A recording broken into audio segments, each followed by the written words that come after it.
Planning an epic East Coast road trip? We will take you from the rocky shores of Maine to the tropical energy of Miami. We're hitting 24 must-see stops, coastal towns, national parks, iconic cities, with drive times to keep your route smooth. Ready for the ultimate Atlantic adventure? Let's start in Acadia. Granite cliffs plunge into crashing surf at Acadia National Park, where forested trails lead to sweeping ocean views. Watching the sunrise from Cadillac Mountain gives the vibe of a private showing of nature's best work. Climb the Beehive Trail if you're up for a quick thrill, or bike the peaceful carriage roads past Jordan Pond. Every inch of Acadia feels rugged, raw, and exactly what a national park should be. Just a 10-minute drive away sits one of Maine's most charming coastal towns. Bar Harbor mixes New England charm with salty coastal energy. Sailboats rock in the bay, and seafood joints hum with activity. Take the shore path for stunning views at Golden Hour, or dig into a lobster roll at Side Street Cafe. Then let the harbor breeze and small-town calm do the rest. Everything here feels easy and earned. From here, drive 4.5 hours southwest into New Hampshire's mountain country. Tucked into New Hampshire's White Mountains, Lincoln delivers scenery that demands your attention. The Kancamagus Highway offers epic overlooks, especially in fall. Maybe it's the aerial tram gliding to Cannon Summit, or the quiet drama of Flume Gorge. It's wild, still, and quietly spectacular. From Lincoln, it's a scenic 1 hour and 45-minute drive west into Vermont's lush countryside. Stowe is all about timeless Vermont character. Steepled churches, fiery foliage, and mountain views that don't need a filter. The Trapp Family Lodge adds a dash of history, while Cold Hollow Cider Mill tempts with fresh cider and donuts. This isn't a town to rush through. Let it pull you in, slow you down, and settle into your memory. Next, a 3-hour drive drops you into the heart of Massachusetts. Boston isn't just a city, it's a timeline you can walk. The Freedom Trail takes you past Revolution-era landmarks, but detour a block and you're surrounded by college students, tech hubs, and modern galleries. One moment you're standing in front of Faneuil Hall, the next you're in Fenway Park cheering with a crowd. Hop the river to Cambridge, and suddenly you're in Harvard Square, coffee in hand, feeling the pulse of a city that never sits still. Just an hour south, the vibe shifts again in Providence. Providence balances old soul and new energy better than most cities twice its size. Art spills from the RISD Museum onto the streets, and Federal Hills restaurants are worth every bite. When waterfire lights up the rivers, the whole city looks cinematic. It's creative, moody, and somehow still under the radar. A 45-minute drive brings you into Newport, the crown jewel of Rhode Island's coast. Gilded mansions line the cliffs while sailboats drift across the harbor. Tour the breakers for a taste of Vanderbilt opulence, or follow the cliff walk as ocean views stretch beside stone estates. Newport exudes history without being dusty, full of salt air, legacy, and quiet luxury that endures through every season.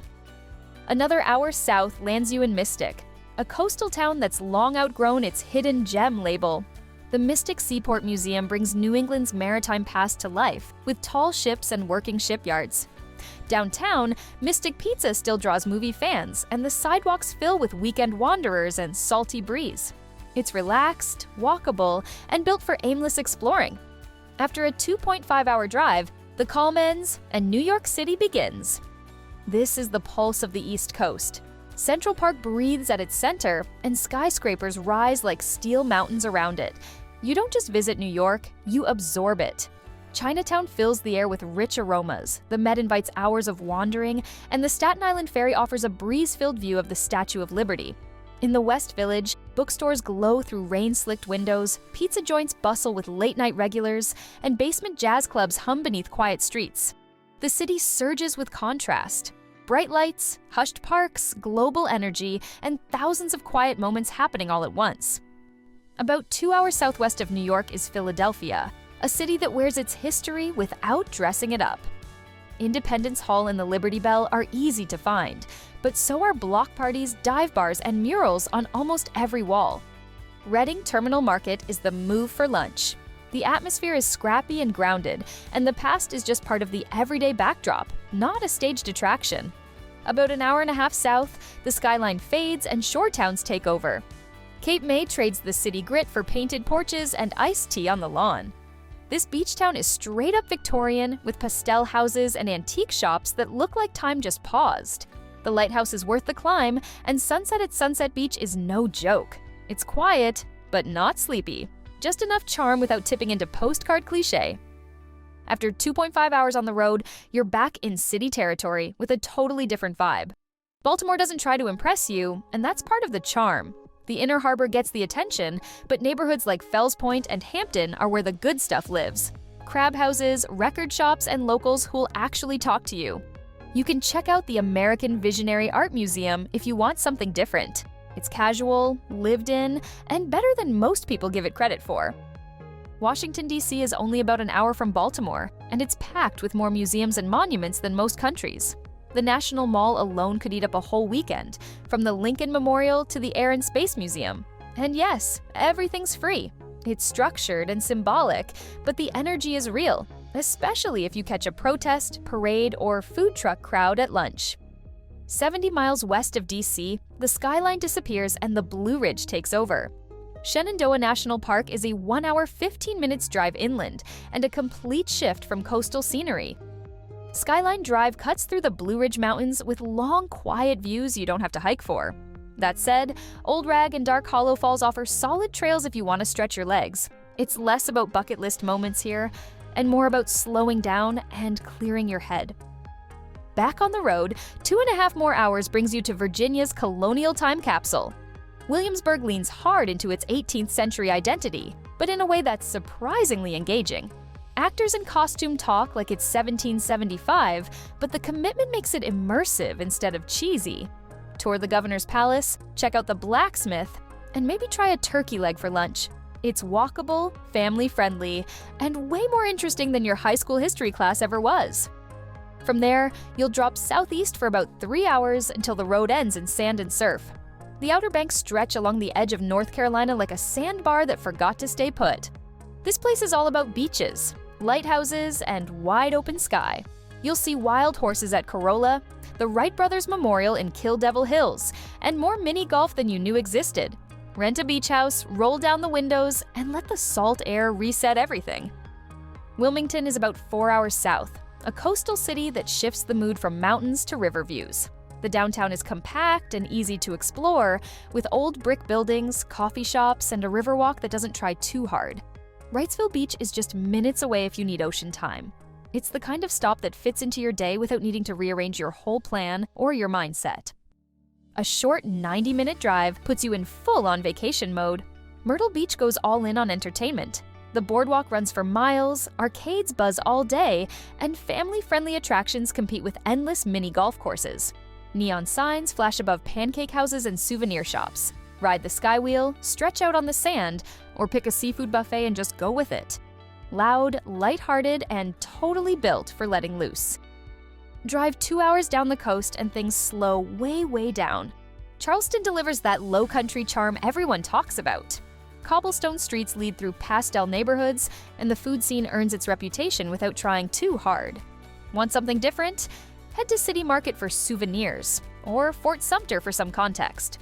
Porch fans spin slow, conversations stretch past midnight, and the meals somehow always taste like a special occasion, especially when there's shrimp and grits involved.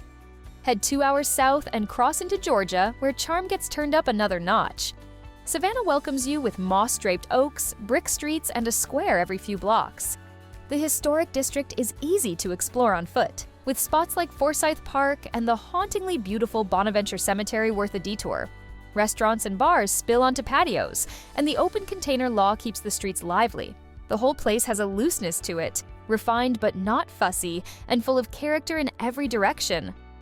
2 hours south, Florida begins, and it starts with America's oldest city. St. Augustine brings Spanish forts, coquina stone streets, and centuries of stories layered into every corner. Castillo de San Marcos holds the spotlight, but the real magic comes from wandering. Art galleries, bakeries, and alleyways that feel like Europe snuck into Florida. The town balances tourism with authenticity and keeps things relaxed, even during busy weekends. Drive another 2 hours inland and the quiet history flips to full-throttle fun. Orlando barely needs an intro. This is where theme parks rule: Disney, Universal, SeaWorld, and more. But there's more than roller coasters. Lake Eola Park, Mills 50 street art, and Vietnamese food along Colonial Drive round things out. The city works hard to entertain and does it with efficiency.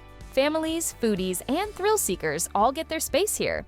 From Orlando, it's a 3-hour drive down to the state's southern edge, where the energy turns tropical. Miami wraps this leg of the road trip with a flash of color and Caribbean rhythm. South Beach brings the vibe, Little Havana brings the flavor, and Wynwood brings the murals. You'll catch more languages on the street here than most international airports. The city moves fast, stays hot, and ends the mainland journey with zero chill in the best way possible. To really finish the trip, keep going. The Overseas Highway rolls 160 miles south, across bridges and blue water, to the last island in the chain. Key West feels like the end of the map in the best way. Chickens wander the streets, pastel houses lean into the sun, and everyone seems to be on island time. Visit Hemingway's house, toast the sunset at Mallory Square, or just grab a frozen drink and watch boats drift by. It's weird, warm, and unforgettable, a perfect last stop before turning back north. If this helped you plan your trip, hit like and subscribe for more road trip guides. Drop your favorite East Coast stop in the comments. We'd love to see what made your list. And if you're heading to Florida soon, check out our Visit Florida playlist next. It's packed with more sunshine, beaches, and hidden gems.